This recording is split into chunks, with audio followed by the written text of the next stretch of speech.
পাঁচটা বিষয়ের উপর আমাদের ঐক্য হতে পারে। কয়টা বলেছি? সবাইকে বলতে হবে কয়টা? পাঁচটা। ভালো করে খেয়াল করেন। এক নম্বর, আকীদা এবং মৌলিক বিষয় আমাদেরকে সব সময় এক হয়ে থাকতে হবে। দুই নম্বরে, আল্লাহ এবং তার রাসূল সাল্লাল্লাহু আলাইহি ওয়াসাল্লামের কথাকে প্রাধান্য দিতে হবে। আল্লাহ রাসূলের কথার উপরে আপনার কোনো বক্তব্য থাকতে পারে না। আল্লাহ এবং তার রাসূলের কথাই শেষ কথা, এইটার উপরে আমাদের ঐক্যে আসতে হবে। তিন নম্বরে প্রিয় ভাইয়েরা, পরস্পরের ভুল ক্ষমা করা এবং খুঁত না ধরা।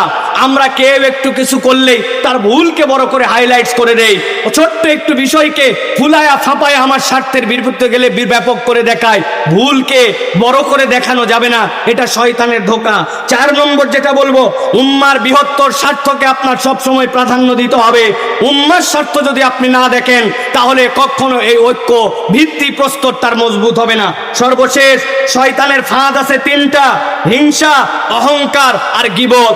হুজুরদেরকে নামাজ থেকে দূরে রাখতে পারে না, হুজুরদেরকে দিয়ে মিথ্যা কথা বলাতে পারে না, হুজুরদেরকে দিয়ে চুরি করাতে পারে না, হুজুরদেরকে দিয়ে বিভিন্ন ধরনের অন্যায় অপকর্ম করাতে পারে না, কিন্তু ইসলামপন্থীদেরকে দিয়ে শয়তান তিনটা কাজ সুন্দর করে করায়।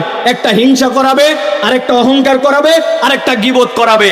আপনার কাজ দেখে আপনার মনে হবে না, আমি যা কাজ করতেছি অন্যরা কিছুই করতেছে না। আপনার নিজের মধ্যে একটা লেভেলে উঠাবে।